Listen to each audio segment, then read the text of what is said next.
May I come in, sir? Yes, please do. Good afternoon, sir. Good afternoon, Good sir. afternoon. Please take your seat. Thank you, sir. आप आरती हैं? जी आरती, आप हिंदी भाषा में सहज हैं? हिंदी में ही इंटरव्यू देना चाहेंगे? सर। यही आपने विषय चुना हुआ है इंटरव्यू देने के लिए?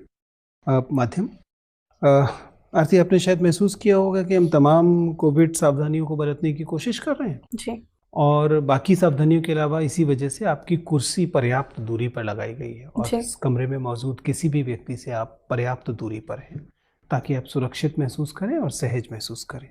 इसका एक अन्य लाभ ये है कि आप इस वजह से अपना मास्क भी उतार सकती हैं, क्योंकि एक तो मास्क से इस पर शीशे पर फॉगिंग होती है चश्मे पर, और दूसरा आप सहज महसूस करेंगे। ठीक है ना?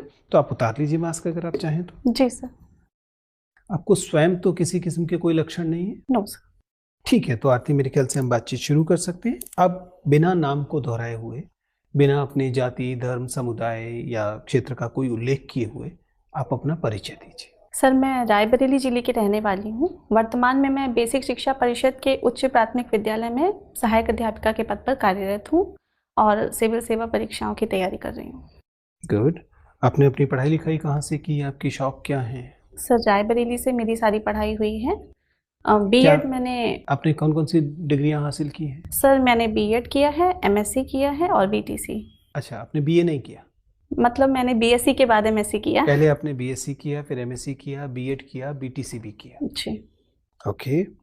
तो ऐसा लग रहा है इन डिग्रियों को सुनकर तो कि आपने पहले दिन से तय कर रखा था कि आपको शिक्षक बनना है। शिक्षक आप ऑलरेडी हैं, फिर आप यहाँ क्यों?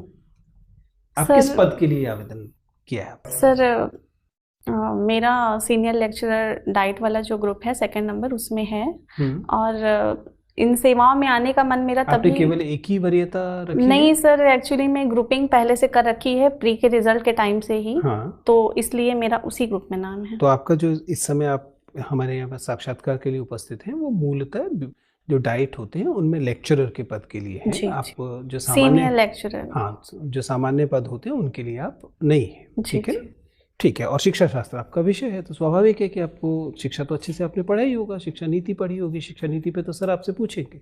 मुझे सिर्फ ये बताइए कि जब आपने शिक्षा पढ़ी थी तो अधिगम सिद्धांत पढ़े होंगे, लर्निंग थ्योरीज जी पढ़ाने ही पड़ेंगे अगर आप आ गए तो मुझे जरा बताइए कि पावलो का अधिगम सिद्धांत जो है, पढ़ा है? हाँ सर, पैवलॉव का एक्सपेरिमेंट था कंडीशनिंग वाला, जी, जिसमें उन्होंने क्लासिकल डॉग कंडीशनिंग। जी उन्होंने बताइए जरा। डॉग के ऊपर एक्सपेरिमेंट किया था। वो एक निश्चित टाइम पर बेल नहीं, रिंग मैंने तो करते सवाल थे। अभी पूछा नहीं। मैं अच्छा। जानना चाह रहा था कि पावलो का जो स्किनर का जो लर्निंग अधिगम सिद्धांत है, वो स्किनर के सिद्धांत से, जो कि वो भी कंडीशनिंग का सिद्धांत है, कैसे अलग है? सर, अभी मैं कंपेयर करने में कोई बात नहीं, चलिए कोई बात नहीं। आप शिक्षा मनोविज्ञान में सबसे ज्यादा सहज कहाँ से? सर, एक्चुअली में मुझे इसको किए हुए काफ़ी टाइम हो गया है। चलिए, आप और शिक्षा में कंफर्टेबल महसूस नहीं कर रही हैं, चलिए कोई बात नहीं। मुझे बताइए कि अगर हम शिक्षा नीति को देखें तो शिक्षा नीति के उत्तर प्रदेश के लिए निहितार्थ क्या है? सर, शिक्षा जैसे कि गांधी जी ने कहा है नहीं, कि शिक्षा नीति, नई नीति। शिक्षा नीति आई है, आपको पता है? जी उसके उत्तर प्रदेश के लिए क्या निहितार्थ हैं? उत्तर प्रदेश के लिए उसमें सर, क्या है? सर उत्तर प्रदेश के निहितार्थ ये हैं कि जो नीति आयोग द्वारा इंडेक्स जारी किया गया था शिक्षा के लिए, सेक्यू नाम से, उसमें उत्तर प्रदेश का स्थान सबसे अंतिम स्थान पर था, जबकि केरल प्रथम स्थान पर था। तो इससे पता चलता है कि शिक्षा के क्षेत्र में हमें काफ़ी सुधार की भी ज़रूरत है। तो नई शिक्षा नीति, जो कि तीसरी शिक्षा नीति है, तो उसमें लर्निंग आउटकम पर काफ़ी फोकस किया गया है, क्योंकि मतलब हमने स्कूलों में इंफ्रास्ट्रक्चर भी डेवलप कर लिया है, टीचर्स भी हैं, सब कुछ है, लेकिन लर्निंग आउटकम उतने नहीं आ पा रहे हैं। जैसे कि एसर की रिपोर्ट भी बताती है कि अधिकांश बच्चे, जो ग्रामीण क्षेत्रों में सर्वे उन्होंने कराया, तो पता चला कि अधिकांश बच्चे अपने क्लास के जो बेसिक नॉलेज है वो भी उनके पास नहीं है। इसलिए हमें बहुत ज़रूरी है कि हम अपने अधिगम स्तर को मेंटेन करें, जिसके लिए उत्तर प्रदेश सरकार काफ़ी प्रयास भी कर रही है। और मिशन प्रेरणा करके एक मिशन चलाया गया है, जिसमें बच्चों को, हर क्लास के बच्चों को एक मिनिमम लेवल सेट किया गया है कि इस क्लास के बच्चों को ये नॉलेज होनी चाहिए। और 100 दिन का हाल ही में प्रेरणा ज्ञान उत्सव भी मनाया गया है। ये तो चलिए, खैर कोई बात नहीं। मुझे बताइए कि सिलेबस, जी पाठ्यक्रम और जी सर, शिक्षा नीति में एक चीज़ और भी बहुत बदलाव किया गया है, प्री प्राइमरी एजुकेशन पर काफ़ी फोकस किया गया है, जो पहले हालांकि कहीं ना कहीं छूट गई थी पहले की नीति में।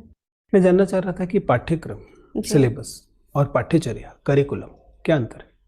सर, सिलेबस में सिर्फ बुकिश चीज़ें होती हैं, जबकि कैरिकुलम में हम हर तरह की एक्टिविटी और इंटरेक्टिव लर्निंग की बात करते हैं, और ऑडियो विजुअल एड का अधिक से अधिक प्रयोग और को कैरिकुलर एक्टिविटीज़, मतलब ओवरऑल एक्टिविटीज़ के माध्यम से और हर वो प्रयास करके जिससे बच्चा सीख सके उसको ऐड किया जाता है।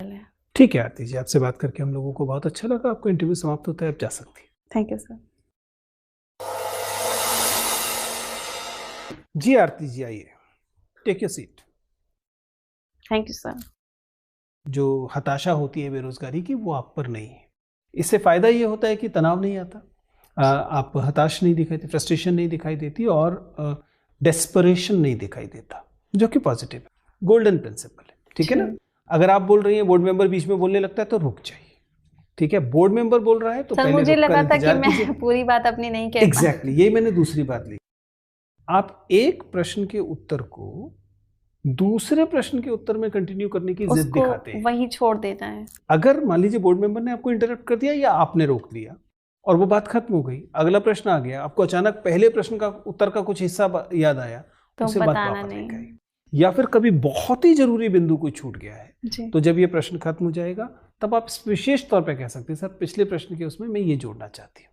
अदरवाइज आपका सिटिंग पोस्चर वैसे ठीक है, मैं उम्मीद करूंगा कि चेयर पे थोड़ा सा और पीछे होके बैठते समय, ठीक है ना? उससे लगेगा कि आप सहज हैं। वॉल्यूम बाय एंड लार्ज ठीक है, स्पीड में जैसे मैंने बताया ज़्यादा है, हैंड मूवमेंट रेस्ट्रिक्टेड है, आई कांटेक्ट में कोई खास परेशानी नहीं है, फ्लो थोड़ा ज़्यादा ही है, उसे थोड़ा सा रोकना है और कुछ वो नहीं। तो सामान्यतः अदरवाइज आप इंटरव्यू अच्छा कर रही हैं।